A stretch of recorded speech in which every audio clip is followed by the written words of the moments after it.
कक्षा 5 पाठ 8 महाराणा प्रताप। प्रस्तुत अध्याय में विख्यात राजपूत महाराणा प्रताप के जीवन, उनके विचार, उनके रहन सहन तथा अन्य के बारे में विस्तार से बताया गया है। इसमें उनकी वीरता, पराक्रम तथा देश प्रेम को अच्छे से समझाया गया है। आइए पढ़ते हैं। भारतवर्ष में अनेक देशभक्त हुए हैं जिन्होंने मातृभूमि की रक्षा के लिए अपने प्राण न्यौछावर किए हैं। न्यौछावर मतलब प्राण दिए हैं। और महाराणा प्रताप का नाम उनमें अग्रणीय है, मतलब सबसे आगे है। तो महाराणा प्रताप का जन्म 9 मई 1540 को राजस्थान के उदयपुर जिले में हुआ था। इनके पिता का नाम उदय सिंह, दादा का नाम राणा सांगा था। महाराणा प्रताप का लंबा कद, चौड़ी छाती, बड़ी बड़ी आंखें, भरा हुआ चेहरा और घनी मूछें उनके व्यक्तित्व को आकर्षक बनाती थी। उनकी नस नस में राणा सांगा की वीरता, राणा सांगा जो उनके दादाजी थे, उनकी वीरता और दिल में देशभक्ति की भावनाएं कूट कूट कर भरी थी। वे युद्ध कला में प्रवीण थे, मतलब बहुत एक्सपर्ट थे। तीर चलाना, घुड़सवारी करना उनके शौक थे। महाराणा सांगा ने मुगल सम्राट बाबर से टक्कर ली थी जब अंग्रेज़ों से पहले मुगल शासक आए थे। और मतलब भारत में अंग्रेज़ों से पहले भी कई बाहरी शक्तियाँ यहाँ पर आकर अपना आधिपत्य जमाती रहती थी। और जो यहाँ के राजा थे उनसे लड़ते थे।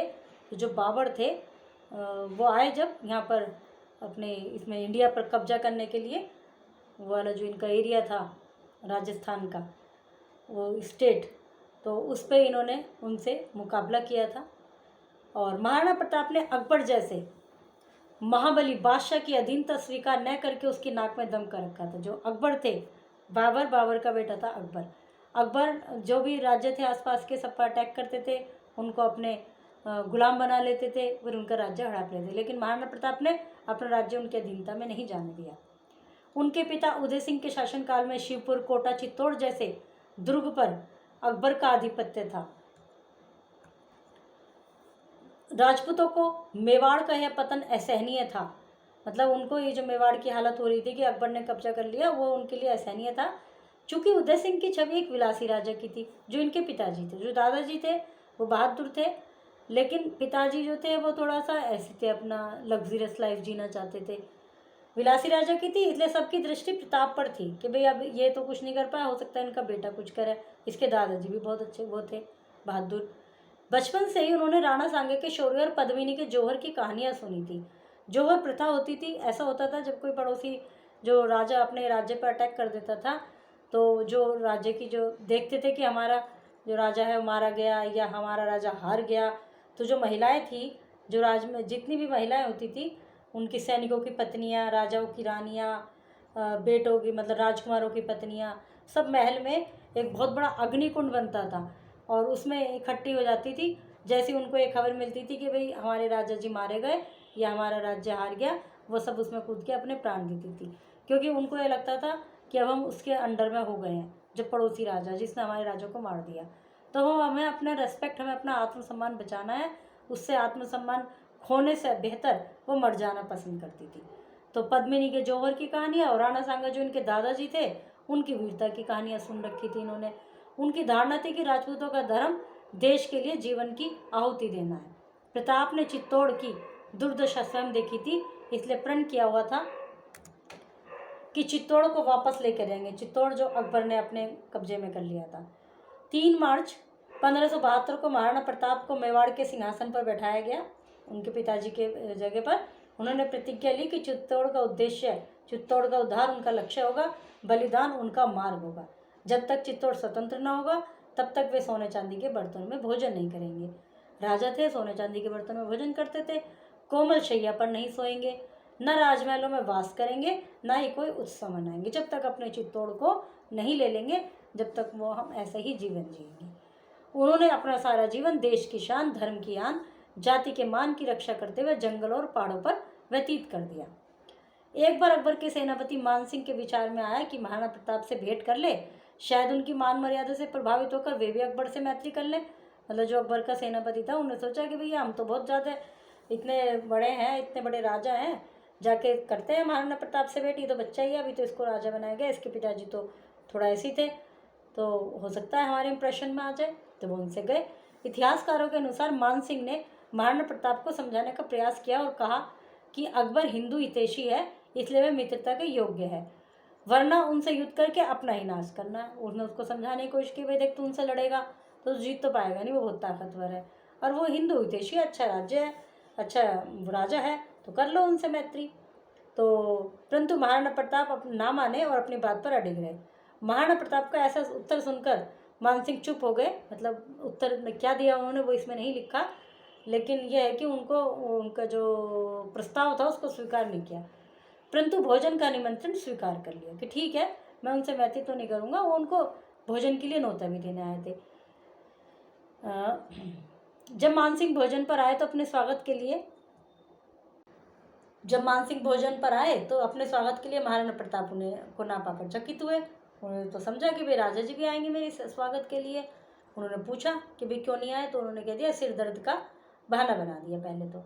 फिर स्पष्ट कहलवा भेजा कि जिससे तुर्कों से रोटी बेटी का संबंध किया है, मैं ऐसे के साथ भोजन करना अपना और अपने कुल का अपमान समझता हूँ।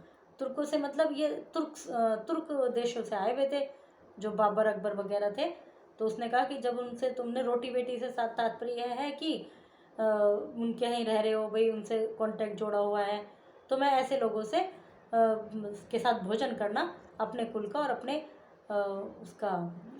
कुल का अपमान समझता हूँ। इस पर अपमानित मान सिंह ने जाते समय कहा, मैंने तुम्हारे मान के लिए अपने ही मान को तिलांजलि दी। अब तुम्हारा मान मर्दन न करूं तो मेरा नाम मान सिंह नहीं। तुम्हारे मान के लिए अपने मान को तिलांजलि दी, उसका मतलब ये हुआ कि तुमने तो हमारी मैत्री स्वीकार करी नहीं थी, लेकिन फिर भी मैं तुम्हारे यहाँ भोजन के लिए आ गया, तो अब मैं तुम्हारा मान मर्दन ना करूं तो मेरा नाम भी मान सिंह नहीं। अब मैं तुम्हारी बेइज्जती ना करूं, मतलब तुम्हें अपमानित ना करूं तो मेरा नाम भी मान सिंह नहीं। महाराणा प्रताप ने उत्तर दिया, अगली बार तुम्हारा स्वागत युद्ध भूमि में तलवार से ही करूंगा। मान सिंह को अपमानित देखकर अकबर ने राणा प्रताप को नीचा दिखाना चाहा। मान सिंह का उसकी इंसल्ट हो गई तो अकबर ने भी सोचा कि अब तो इसका दिमाग ठिकाने लगाना पड़ेगा। मान सिंह के सेनापतित्व में मुगलों ने मेवाड़ पर आक्रमण कर दिया। मान सिंह सेनापति थे तो और मेवाड़ पर आक्रमण कर दिया मुगलों ने, मतलब अकबर वगैरह नहीं।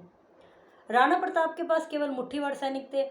18 जून 1576 को हल्दी घाटी में घोर युद्ध हुआ। हल्दी घाटी नामक मैदान में ये युद्ध हुआ था 18 जनवरी 1576 को। राजपूतों ने मुगलों को युद्ध में लोहे के चने चबवा दिए। इसी युद्ध में जब राणा ने ऐंठ लगाई तो उनका घोड़ा चेतक मान सिंह के हाथी पर उछला। राणा का घोड़ा प्रताप जी का मान सिंह के उनका वीर घोड़ा चेतक मान सिंह के हाथी पर उछला, मतलब मान सिंह हाथी पर था, ये अपने घोड़े पे थे, इनके घोड़े का नाम था चेतक। जो ही उसके अगले टाप हाथी के मस्तक पर पड़े, महाराणा ने मान सिंह पर भाले का वार किया। जो घोड़े ने हाथी के ऊपर ऐसे कूदा तो उनको थोड़ा वो बौखला गए, हाथी उनका हिल गया, सवारी हिल गई, तो उन्होंने उसके ऊपर भाले से वार कर दिया। मान सिंह होदे में झुक गया और हाथी उसे लेकर भाग निकला। उसके वार से बचने के लिए ऐसे झुक गया, हाथी एकदम भाग गया। हाथी की सूंड के वार ने चेतक को घायल कर दिया। अब इनके जो जानवर होते थे जो युद्ध में जाते, घाटी से 1 कोस दूर बलीचा गांव के पास एक नाला पार करते समय चेतक ने गिरकर अपने प्राण दे दिए। हल्दी घाटी के युद्ध के पश्चात राणा प्रताप ने सोधा की पहाड़ियों में अपना शिविर बनाया। युद्ध के समय विजय की आशा न होने पर राणा ने आज्ञा दी थी कि सब फसल जला डालो, सब खेतों को नष्ट कर दो, ताकि ऐसा ना हो कि शत्रु ये हमारा अन्न प्राप्त करके ज़्यादा शक्तिशाली हो जाए, उन्हें मतलब ये सब मिल जाता।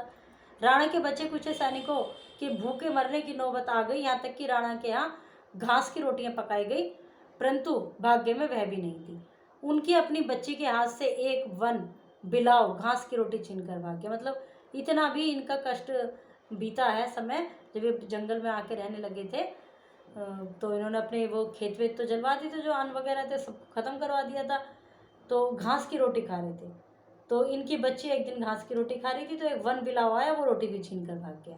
वह रोने लगी, राणा से रहा न गया। उसने अकबर को संधि पत्र भेजा कि जिसे देखकर राजकवि पृथ्वीराज बहुत विचलित हुए। संधि पत्र मतलब कि भी चलो सरेंडर कर रहे हैं, दोस्ती कर लेते हैं। तो जो राजकवि थे वो विचलित हुए।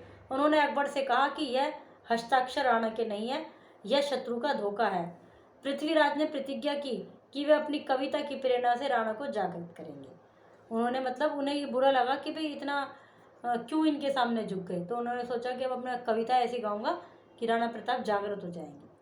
पृथ्वीराज की कविता भरा पत्र पाकर राणा का सोया हुआ स्वाभिमान जाग गया। उन्होंने कविता लिखी उस पत्र में और इनके पास भेजी और पृथ्वीराज को संदेश भेजा कि उनके पत्र का उत्तर लेखनी से नहीं तलवार से देंगे। उन्होंने ये कहा कि हम नहीं दे रहे, हम तो तलवार से देंगे। फिर राणा का उन्होंने जो कविता भेजी उससे राणा का सोया हुआ स्वाभिमान जाग गया। तो उन्होंने कहा हम तलवार से उत्तर देंगे।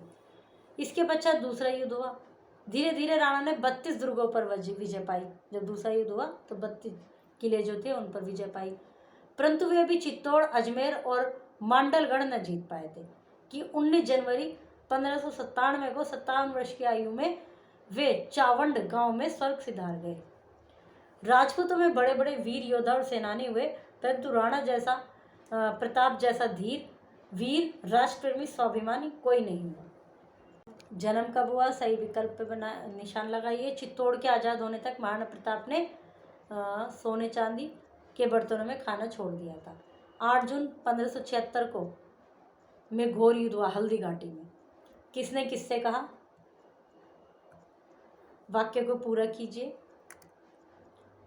सही का चिन्ह लगाइए, सही कथनों पर सही का चिन्ह। महाराणा प्रताप का जन्म मेवाड़ में हुआ था। राणा प्रताप युद्ध कला में निपुण थे, तो सही जो है उन पे राइट का चिन्ह लगाइए। प्रश्न उत्तर। महाराणा प्रताप वीर और देशभक्त ना होते तो क्या होता? महाराणा प्रताप मान सिंह की बात मान लेते तो क्या होता?